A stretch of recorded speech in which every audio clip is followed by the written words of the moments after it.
Maliens, Maliennes, Africaines, Africains.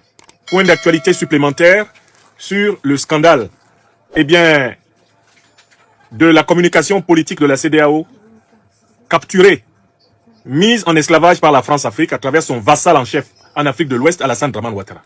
Je viens de mettre la main sur le communiqué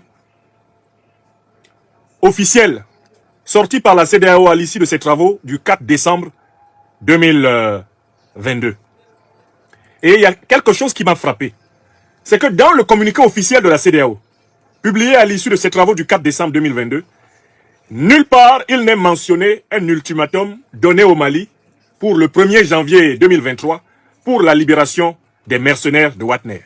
Les 46 mercenaires de Wagner. Du coup, la question que je pose ce soir, c'est qui a introduit dans la communication officielle et dans l'opinion mondiale l'idée que la CEDEAO aurait donné un ultimatum au Mali, lui ordonnant de piétiner sa justice pour libérer les 46 bandits d'Alassane Dramane Ouattara, envoyés avec des faux passeports et des armes de guerre pour déstabiliser le Mali le 10 juillet 2022. Je recommence la question. Puisque je vais donner lecture maintenant de l'ensemble des paragraphes de la déclaration officielle de la CEDEAO concernant le Mali, et qu'on ne va pas voir une seule ligne dans laquelle la CEDEAO donnerait un ultimatum au Mali, un délai au Mali, pour les 46 bandits d'Alassane Ouattara qui ont été arrêtés le 10 juillet 2022 avec des faux passeports et des armes de guerre à Bamako. La question qui va se poser, c'est qui a ventilé la théorie selon laquelle la CEDEAO a officiellement donné un ultimatum au Mali. Qui a ventilé cette théorie? Qui l'a distribuée dans tous les médias mainstream de la France-Afrique? Quel est l'envoyé spécial qui a été chargé de concocter ce mensonge gros grain? C'est la question que nous nous posons ce soir et nous allons y répondre très rapidement. D'autant plus que les éléments sur la divulgation de cette histoire d'ultimatum sont à notre disposition.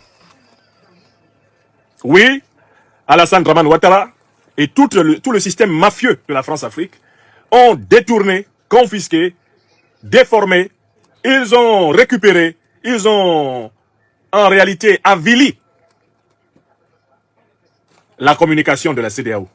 Ils ont fait de la CEDEAO un machin négligeable, dont les décisions ne sont même pas respectées par eux, puisque leur stratégie de communication depuis le 4 décembre consiste à tordre la main même au texte officiel que la CEDEAO a sorti. C'est grave, c'est très grave, c'est inacceptable qu'une bande de mafieux tripatouille et manipule faussement les informations d'une organisation supposée régionale, alors même que cette organisation publie un communiqué qui les désavoue.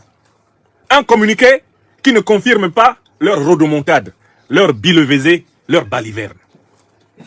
Nous allons procéder très simplement, en 2 petits moments.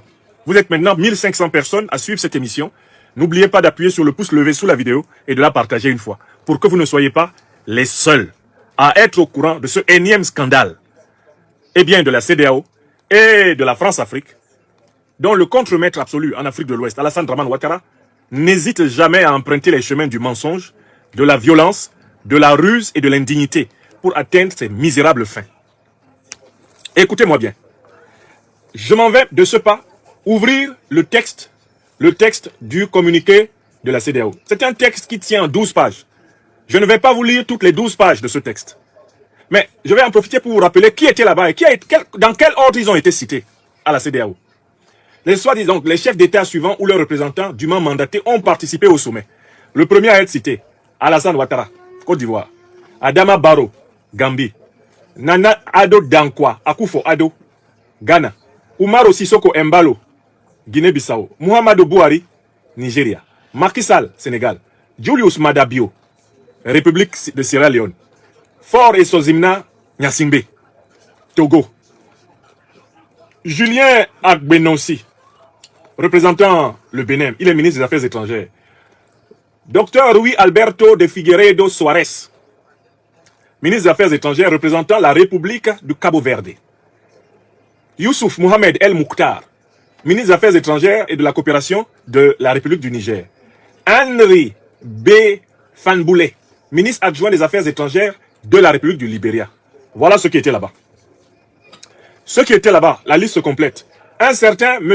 Omar Aliou Touré, président de la commission de la CEDEAO, l'homme de Mbalo. Grand et l'immense vaurien Guterres Madi de Bissau. Il y avait M. Mahamadou Issoufou, médiateur de la CEDEAO sur le Burkina Faso, ancien président de la République du Niger. Il y avait M. Boni Yahi, médiateur de la CEDEAO pour la Guinée, ancien président de la République du Bénin. Il y avait M. Goodluck Ebele Jonathan, médiateur de la CEDEAO pour le Mali, ancien président du Nigeria. Il y avait M. El Gassim Wan, représentant spécial du secrétaire général des Nations Unies au Mali et chef de la MINUSMA. Enfin, il y avait Mme Giovanni Biha, représentante spéciale adjointe du secrétaire général des Nations Unies pour l'Afrique de l'Ouest et le Sahel. Voilà.